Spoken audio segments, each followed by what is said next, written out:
Según la policía de Suecia, múltiples personas murieron tras recibir disparos en una escuela del centro del país.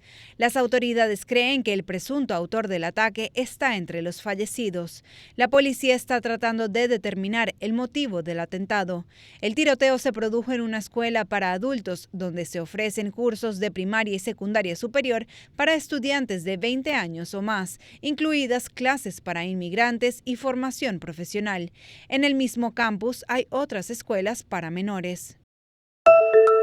Declarar al Tren de Aragua como grupo terrorista. Una vez que el presidente ecuatoriano Daniel Noboa emitió un decreto con esa declaratoria, persisten reservas sobre la operación del Tren de Aragua en Ecuador.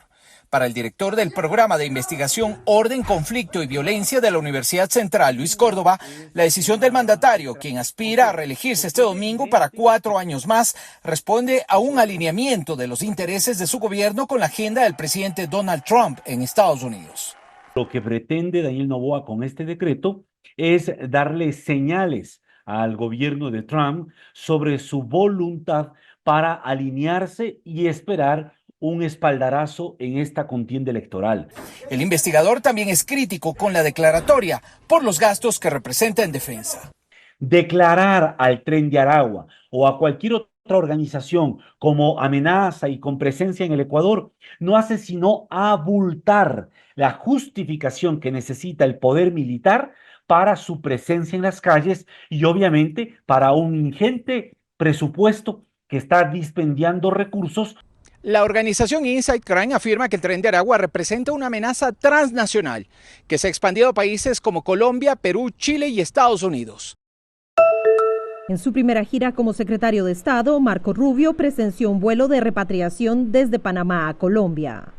Este es un programa que demuestra cómo la cooperación con nuestros fuertes aliados aquí en Panamá puede ayudar a detener el flujo de migrantes. El presidente de Panamá, José Raúl Mulino, ofreció ampliar el acuerdo del pasado 1 de julio con Estados Unidos para frenar la migración. Rubio también visitó el Canal de Panamá y pidió cambios inmediatos sobre la influencia china en el canal, argumentando que China podría cerrar la ruta marítima en caso de conflicto con Estados Unidos. El presidente Donald Trump, desde Maryland, también se refirió al dominio chino. No creo que sean necesarias las tropas en Panamá. Lo que Panamá ha hecho es terrible en lo que respecta a la seguridad financiera de esta parte del mundo. Y como saben, el 70% de las señales del Canal de Panamá están escritas en chino. Eso no está bien, no fue concebido para China. A lo que Mulino respondió. En este sentido, hice las voces de descargo, abriendo, por supuesto, las consideraciones para que el equipo técnico del canal con el que Estados Unidos designe conversen al respecto y puedan aclarar todas las dudas que puedan seguir teniendo. El memorándum de entendimiento del año 2017 sobre la ruta de la seda de Belt and Road Initiative no será renovado por mi gobierno.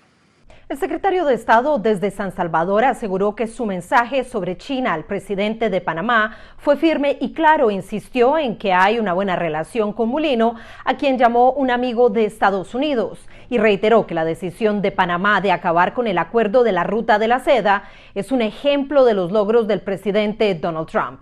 Rubio viaja a Costa Rica y Guatemala este martes.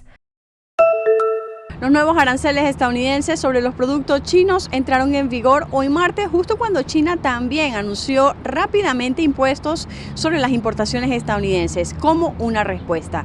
China señaló que impondría aranceles del 15% sobre el carbón y el gas natural licuado estadounidense, así como aranceles del 10% sobre el petróleo crudo, la maquinaria agrícola y algunos automóviles. Las medidas estadounidenses implican un arancel del 10% sobre todos los productos chinos que Trump anunció serían en esfuerzo por presionar a China para que tome medidas para así evitar el contrabando de fentanilo hacia Estados Unidos. El gobierno estadounidense ha identificado a China como una fuente importante de los precursores químicos que son utilizados por los cárteles de la droga mexicanos para fabricar el estupefaciente. La secretaria de prensa de la Casa Blanca, Caroline Leavitt, dijo el lunes que Trump hablaría con el presidente chino Xi Jinping en los próximos días.